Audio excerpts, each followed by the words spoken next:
बिस्मिल्लाहिर्रहमानिर्रहीम औज़ुबिल्लाहि मिनश्शैतानिर्रजीम बिस्मिल्लाहिर्रहमानिर्रहीम इन्ना आतैनाकल कौसर फसल्लि लिरब्बिका वन्हर इन्न शानिअका हुवल अबतर। अच्छा जी, आज हमने स्टूडेंट्स पढ़ना है हमारा जो सुपीरियर वेना केवा है वो कैसे बनती है। अच्छा, अभी तक जो हमने कंप्लीट किया है वो था एओर्टा। पहले हमने आर्च ऑफ एओर्टा पढ़ा था। आर्च ऑफ एओर्टा के बाद हमने उसके बाकी हिस्से आर्च ऑफ एओर्टा ही आगे चलकर सीने में जितना हिस्सा उसके सीने में होता है उसको हम क्या कहते हैं, थोरेसिक एओर्टा। फिर आगे वो जब पेट में दाखिल होती है तो वही एओर्टा को ही हम एब्डोमिनल एओर्टा कहते हैं, क्योंकि वो पेट में होती है, उसमें पेट की शाखें निकलती हैं। फिर आगे जाके वो आइलियक्स में तकसीम हो जाती है और टांगों में चली जाती हैं। तो ये तो था कि दिल से जो जिस्म की तरफ खून जा रहा है। दिल से क्यों? दिल से कौन सा खून जा रहा था? बिल्कुल साफ़ खून जा रहा था जिसमें ऑक्सीजन थी, जो कि पूरे जिस्म में ऑक्सीजन प्रोवाइड कर रहा था। हमारे पूरे जिस्म में जगह जगह पे वो ऑक्सीजन प्रोवाइड करता है, ग्लूकोज प्रोवाइड करता है। और फिर वहाँ पे क्या होता है, हर जगह पे हमारे हर सेल में क्या होता है, वहाँ पे जाकर अमल होता है ग्लूकोज और ऑक्सीजन के जलने का। जब ग्लूकोज और ऑक्सीजन जलती हैं तो क्या होता था, आपको याद होगा, हमने पहले भी पढ़ा था, ग्लूकोज और ऑक्सीजन जलती हैं तो एनर्जी पैदा होती है और उसके साथ साथ कार्बन डाइऑक्साइड भी पैदा होती है और पानी भी, जो कि बाद में दोबारा जो होता है वापस वेन्स के ज़रिए जो है वो कलेक्ट होकर वापस दिल में आ जाता है। तो इसके अलावा डॉक्टर साहब ने आपको पढ़ाया था, आपको याद होगा कि जो आर्टरीज़ होती हैं वो आगे जाके आर्टरियोल में तकसीम होती हैं, फिर वो कैपिलरीज बन जाती हैं, बहुत ही बारीक बेशुमार नालियाँ बन जाती हैं, बारीक बारीक बारीक। और वो क्या करती हैं, वो सारी की सारी कैपिलरीज क्या कर रही होती हैं, ऑक्सीजन दे रही होती हैं, क्योंकि उनमें सेल जो होते हैं वो खून के जा रहे होते हैं और वो ऑक्सीजन और ग्लूकोज दे रहे होते हैं, और वहाँ से वो कलेक्ट बैक भी कर देते हैं कार्बन डाइऑक्साइड को और पानी को, जो कि ऑक्सीजन और ग्लूकोज के जलने से हुआ होता है।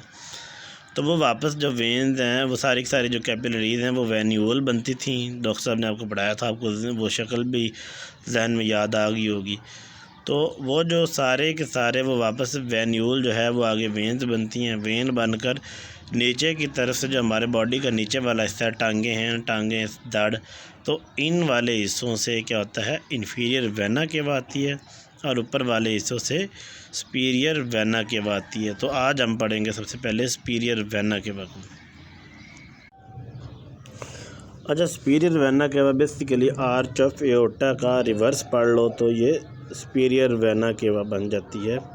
आर्च ऑफ एओर्टा से खून जा रहा था बाजुओं को और हमारे गर्दन को और दिमाग को, और सुपीरियर वेना केवा से वापस आ रहा होता है दिल में। ठीक है, तो हम देखते हैं कि आज सुपीरियर वेना केवा की फॉर्मेशन कैसे होती है।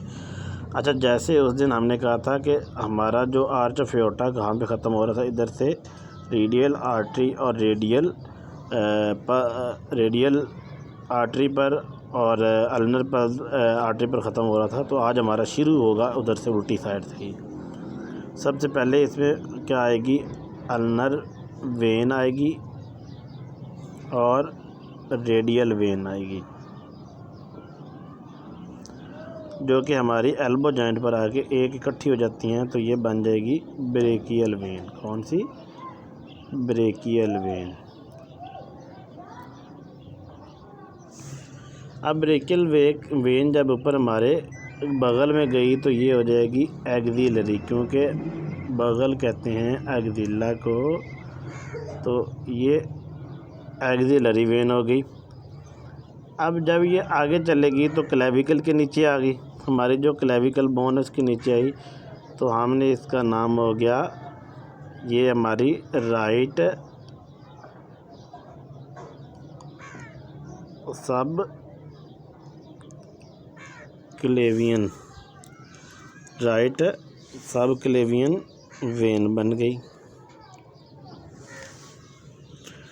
इसी तरह जब ये आगे चली तो आगे जाके इसमें से दो चीज़ें और आ गई, दो वेन्स और आ गई। अच्छा, यहाँ तक तो ये सेम है कि ना आपके सामने ये आ रहा है, राइट सब क्लेवियन वेन आ रही है यहाँ तक, मतलब आर्टरी यहाँ से ऊपर से थे, तो जो यहाँ से आर्टरी दो ऊपर एक ऊपर जा रही थी, जाके ऊपर जाके तकसीम होती थी, तो उनका नाम तो कैरोटिड था, तो यहाँ पे इसका नाम जगलर होगा। लेकिन ये वापस आ रही हैं, ठीक है, ये वापस आ रही हैं, ऊपर से आके दो नालियाँ मिलती हैं। ये इंटरनल जगलर वेन है और ये एक्सटर्नल है, ठीक है। मैं यहाँ पर लिख देता हूँ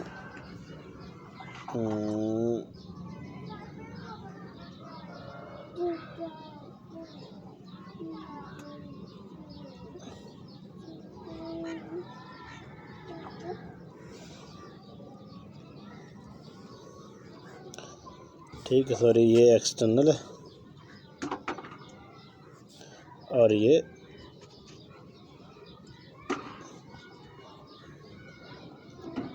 इंटरनल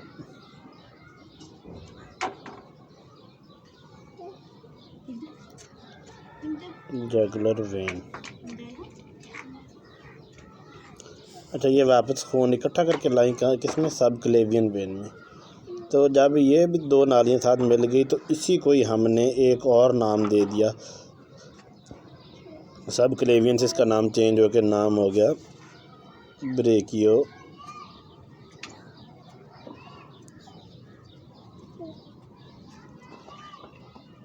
केफालिक वेन,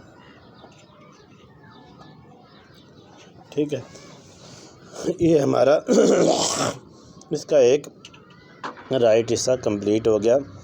कैसे हुआ, रेडियल वेन और अल्नर वेन दोनों वापस आई, इन्होंने हाथ से और हमारे जो है कलाई से खून इकट्ठा किया और ये गंदा खून इकट्ठा करके कहाँ पे लाई, ब्रेकियल वेन में। ब्रेकियल वेन आगे चलती गई तो इन्होंने ब्रेकियल वेन ने हमारे जो है हमारे ये थाई वाले, जब थाई कह रहा हूँ, ये बाइसेप और ट्राइसेप और डेल्टाइड से खून इकट्ठा किया, आगे जाके बगल से खून इकट्ठा किया, एक्सिलरी वेन होगी, फिर यही सब क्लेवियन वेन के नीचे गई और फिर उसके बाद ये दिमाग से खून, इंटरनल जगलर दिमाग से लाई, एक्सटर्नल जगलर जो है वो हमारे बाहर वाले चेहरे के हिस्से से लाई, और जो इंटरनल थी वो हमारे दिमाग के अंदरूनी हिस्सों से खून लाई, और ये सारे का सारा खून इकट्ठा होकर ब्रेकियो केफालिक में आ गया, ठीक है। अगर मैं लेफ़्ट बाजू में देखूँ तो लेफ़्ट बाजू भी ऐसे बनता है, इसी तरह रेडियल अल्नर बनेगी और ब्रेकियल बनेगी, ठीक है। ब्रेकियल आगे एक्सिलरी और फिर वो आगे सब क्लेवियन बनेगी, ठीक है। इसी तरह इस साइड की भी इंटरनल और एक्सटर्नल जगलर आएंगे और आगे ये भी ब्रेकियो केफालिक बन जाएगी। जब ये दोनों ब्रेकियो केफालिक इकट्ठी होंगी तो ये क्या बनेगी, सुपीरियर वेना केवा, बड़ी ब्रीद बनेगी, जो कि हमारे ऊपर वाले हिस्सों से गंदा खून इकट्ठा करके लाएगी, ठीक है। तो मेरे ख्याल में आप लोगों को समझ आ जाना चाहिए, बड़ा आसान सा था। तो हमने बात की कि हमारे ये बाजू से इधर से रेडियल वेन आएगी, इधर से रेडियल अपना अल्नर वेन आएगी, ये सारी इकट्ठी होंगी यहाँ पे आके ब्रेकियल वेन बनेगी, ये यहाँ से खून इकट्ठा करेगी कलाई से, ये हमारे इस हिस्से से खून इकट्ठा करेगी बाजू से, और ये हमारी बगल से फिर आगे जाके यही वेन इकट्ठा करके ये क्लेविकल बोन के नीचे गुजरेगी, सब क्लेवियन वेन ऊपर से बाहर वाले हिस्सों से एक्सटर्नल जगलर इकट्ठा करेगी, अंदर वाले से इंटरनल जगलर, ठीक हो गया। और ये इंटरनल जगलर जो है आगे जाके यहाँ पे आके हमारे बन जाएगी ब्रेकियो केफालिक, इधर से भी ऐसे ही ब्रेकियो केफालिक बनेगी, और यहाँ पे हमारे आगे क्या बन जाएगी, सुपीरियर वेना केवा, जो दिल में जो है वो आके क्या करेगी, खून डाल देगी। अच्छा बच्चों, आप लोगों से एक और भी गुजारिश थी कि आप लोग जो है थोड़ा सा जो है ना SOPs को जो है ना वायलेट ना करें, कोरोना SOPs जो हैं, घर से बिला वजह बाहर ना निकलें, क्योंकि ना हालात बहुत ज़्यादा ख़राब हो चुके हैं। तो जो सूरत हाल मैं आप लोगों से शेयर कर रहा हूँ, बहुत ही भयानक सूरत हाल है। घर में बैठे, अगर कोई बिला वजह काम नहीं है तो बिला वजह बाहर ना जाएं।